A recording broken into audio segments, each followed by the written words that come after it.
Don't you think he ought to have accident insurance? Uh-huh. What kind of insurance could he have? Enough to cover doctors and hospital bills. I'd say about $125 a week cash benefit. He'd rated around 50,000 capital sum. Capital sum, what's that? That's if he got killed. Maybe I shouldn't have said that. I suppose in your line of work you have to think of everything. Mr. Dietrichson would understand. I suppose I could sell him the idea of some protection, but I'd have to speak with him first. You could try, but he's pretty tough going. They're all tough at first. Well, he's got a lot on his mind. I mean, he doesn't want to listen to anything except maybe a baseball game on the radio or, we'll sit all evening sometimes and not even say a word to each other. Sounds pretty dull. I sit and knit. Is that what you married him for? Maybe I like the way his thumbs hold up the wool. And any time his thumbs get tired. Let me ask you something, Mr. Neff.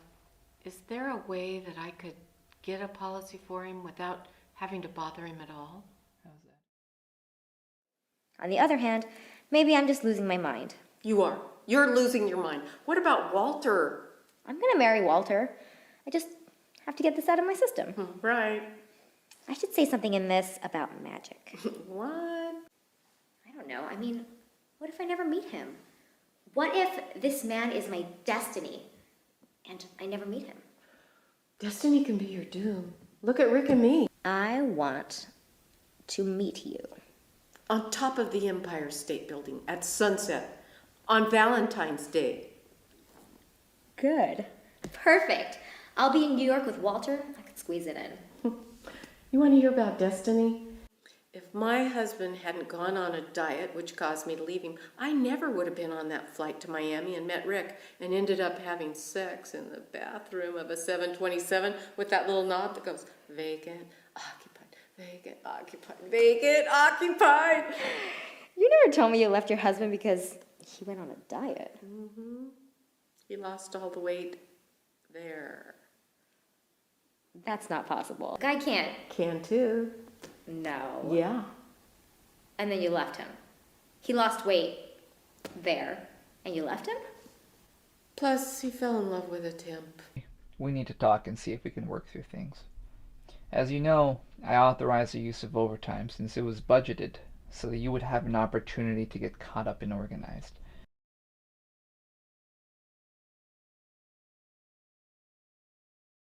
Now, 6 months ago, who'd have thought we'd be spending Christmas together in front of a nice warm fire? I brought you a present. Oh, thank you. I'm sorry I don't have one for you. You're a basket case. They knew it. Time, distance, nothing could keep them apart. Because they knew. It was right. It was real. It was... A movie. That's your problem. You don't want to be in love. You want to be in love in a movie. Okay, read it to me. Dear Sleepless and Son. For me, that sounds like a mattress store. I am not the sort of person who listens to call-in radio shows. And this woman is a writer. That's the way everyone starts letters to strangers. I know that. You think I don't know that? I know that's a dumb way to begin. But it's the only way I can think of to convey what happened to me the other night when I heard the two of you on the radio. On the other hand, maybe I'm just losing my mind. You are. You're losing your mind. What about Walter? I'm going to marry Walter. I just have to get this out of my system. Right. I should say something in this about magic. What? I don't know. I mean, what if I never meet him? What if this man is my destiny and I never meet him? Destiny can be your doom. Look at Rick and me. I want to meet you. On top of the Empire State Building at sunset on Valentine's Day. Good. Perfect. I'll be in New York with Walter. I could squeeze it in. You want to hear about destiny? If my husband hadn't gone on a diet, which caused me to leave him, I never would have been on that flight to Miami and met Rick and ended up having sex in the bathroom of a 727 with that little knob that goes vacant, occupied, vacant, occupied, vacant, occupied. You never told me you left your husband because he went on a diet. He lost all the weight there. That's not possible. Guy can't. Can too. No. Yeah. And then you left him. He lost weight there, and you left him? Plus, he fell in love with a temp. Listen to this. Darling, I don't love look this at me part. like that. Yeah, me too.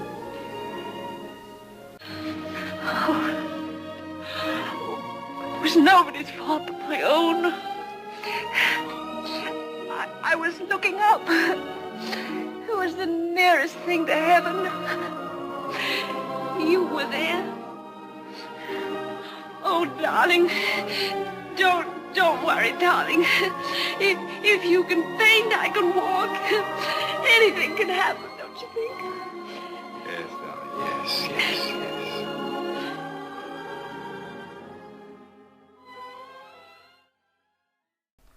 I was thinking about my husband. I worry a lot about him down in those oil fields. It's very dangerous. Not for an executive, is it? But he doesn't just sit behind a desk. He's right down there with the drilling crews. It's got me worried sick. You mean some dark rainy night a crown block might fall on him? Please don't talk like that. That's the idea. The other day, a casing line snapped and caught the foreman. He's in the hospital with a broken back. Bad. It's got me jittery just thinking about it. I mean, suppose something like that happened to my husband. It could.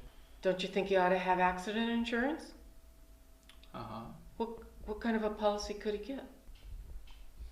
Enough to cover doctors and hospital bills, I'd say. About $125 a week. Cash benefit. He'd rated around 50,000 capital sum. Capital sum, what's that?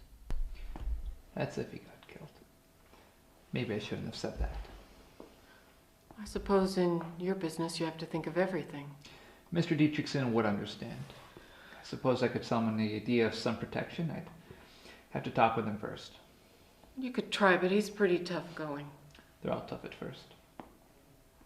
He's got a lot on his mind. He doesn't want to listen to anything except maybe a baseball game on the radio. Sometimes we sit all evening without saying a word to each other. Sounds pretty dull. I just sit and knit. Is that what you married him for? Maybe I like the way his thumbs hold up the wool. Anytime his thumbs get tired. Let me ask you something, Walter. Is there any way I could get the policy without having to let him know at all? How's that again? You know, it'd be easier for you too. I mean, you wouldn't even have to talk to him. I have a little allowance of my own. I could pay for it and he needn't be bothered at all. Wait a minute. Why shouldn't he know? Because he's superstitious and doesn't want an accident insurance policy. A lot of people are. Funny, isn't it? If there was a way to get it like that, all the worry would be over. You see what I mean, Walter? Sure. I've got good eyesight. You want him having the policy without him knowing it. That means without the company knowing that he doesn't know. That's a setup, isn't it? Is there anything wrong with that? I think it's quite lovely. Then if some dark rainy night a crown block fell on him. What crown block? Except sometimes they need a little help. They can't always pull it off on their own. I don't know what you're talking about. Of course, it doesn't have to be crown block. It can be a car backing into him or falling from a window. Any little thing like that, as long as it's a morgue job. Are you crazy? Not that crazy. Goodbye, Miss Dietrichson. What's the matter? Look, baby, you can't get away with it. I don't know what you're talking about. You want to knock him off, don't you, baby? That's a horrible thing to say. Who'd you think I was anyway? Some guy that walks into a good-looking dame's front parlor and says, "Good afternoon.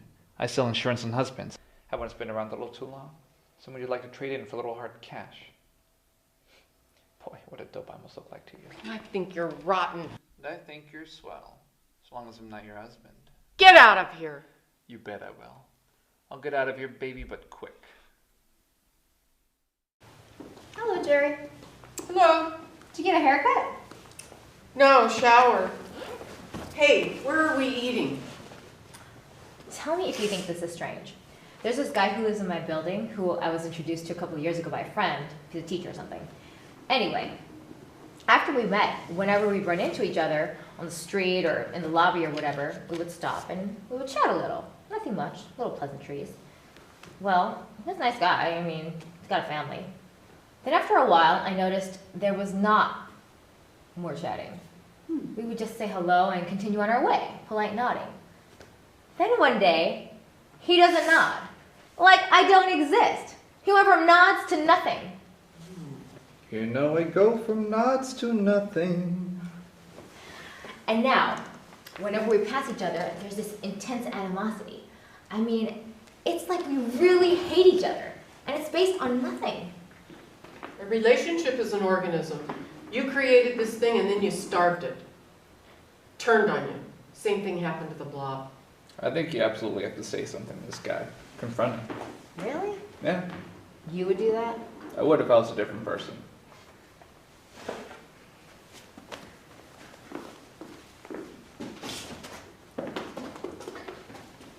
Taste this. No, I just had a sandwich.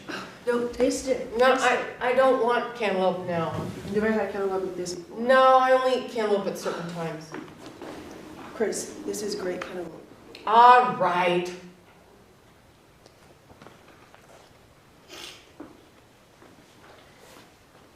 Good? Very good. Good, huh? Mm-hmm. I got it at Joe's. Mm-hmm.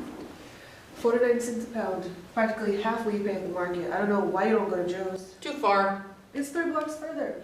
You can use my shopping cart. I'm not carrying your shopping cart. What am I supposed to wear? A kerchief? Put on stockings and roll them down below my knees? No. You know, the thing is, when you don't like something, you can return it. I don't return fruit. Fruit's a gamble. I know that going in.